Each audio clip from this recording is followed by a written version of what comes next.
So I just found out from the worker that I was able to set up David with, and I'm sure they'll say, "Oh, that's not true." She said the landlord's definitely going to win his case. He's saying that we failed to pay. All these games don't matter. All this abuse doesn't matter. That's fine. Verbal abuse, water coming in, they're just going to rent this place out to somebody else and get them sick. So I am ready to go. I am ready. I am done living on this earth with all these hateful, lying pricks. My mother lied, manipulated, and poisoned me for years. I was homeless. People tried to rape me, beat me, steal from me. I literally have my own family lying, manipulating, trying to dodge responsibilities. I got my landlord lying and trying to dodge responsibilities. I got my roommate senile, not able to take care of himself. And I've been reporting this for 6, 7 years, longer than that. I reported it as a child as well. And what are they doing? What are they going to do at the doctors? I've been asking for help for years. Oh, they're going to get me out quicker and say I can't take care of myself while injured. Well, that's fine, except for they're trying to make that a permanent thing, that I permanently can't take care of myself.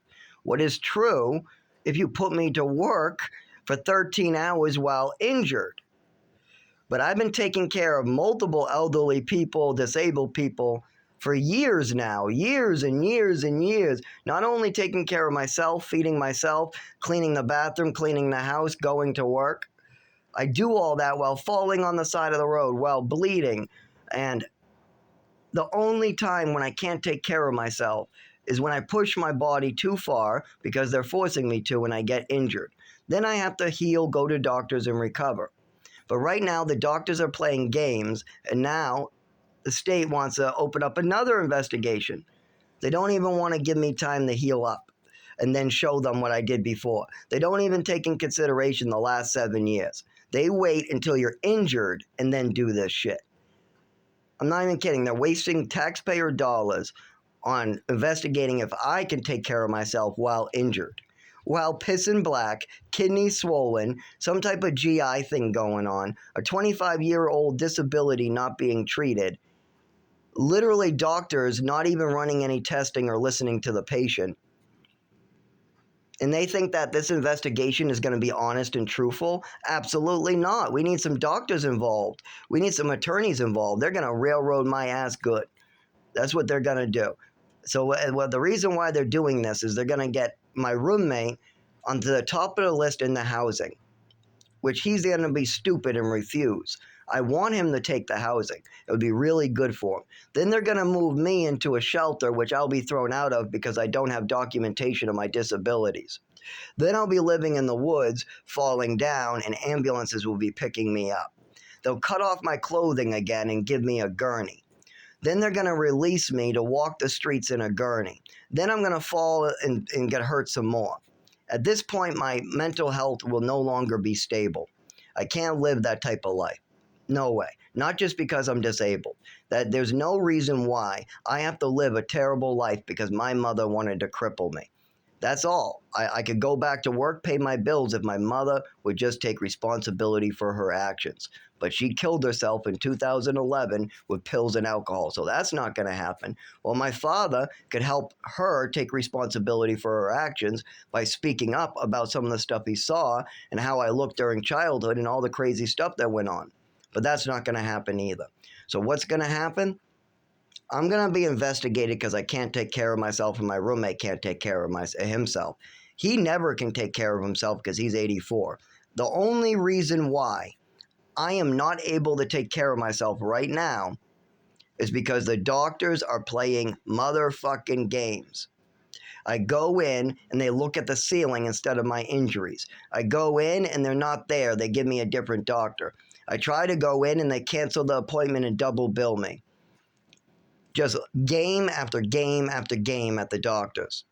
So until I get a proper primary care and some doctors who are actually recording my injuries that they can see with their own 2 eyes, until that happens, this investigation on taking care of myself is all going to make my life worse.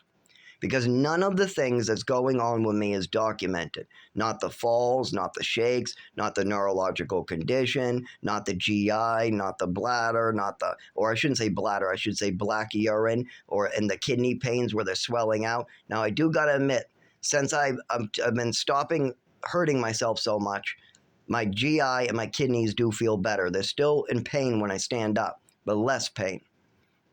Now, this has been going on since I moved up here. When I was in Lowell, literally the year before I moved up here, I had a seizure on the side of the road. And literally hours before that seizure, I was trying to treat it with gabapentin that I was prescribed by a doctor.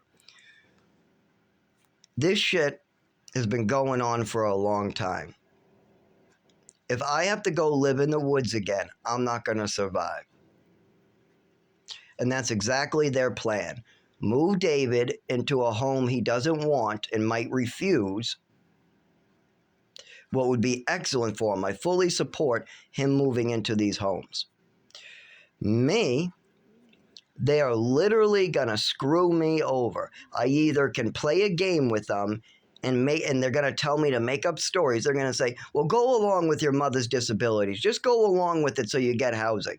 They're going to say something like that. Or, well, just sign the paperwork and we'll give you housing. Meanwhile, the paperwork says I can never take care of myself for the rest of my life or something like that. Meanwhile, I don't collect any Social Security either. So I have to live off of $0. How am I going to wipe my ass?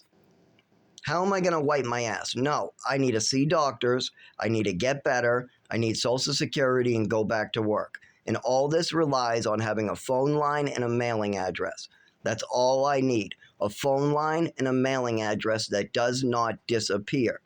Then we can continue my work.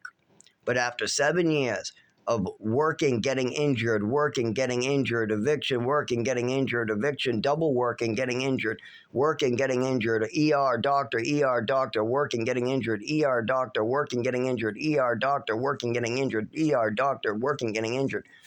After Department of Health and Human Services here, welfare there, code enforcement there, code enforcement there. It's ridiculous. We have had water coming in our building, in our own apartment, for 7 years. It's going to get more people sick. No, and that's making my seizures and my pre-existing conditions worse. We need an actual attorney. We need a civil attorney.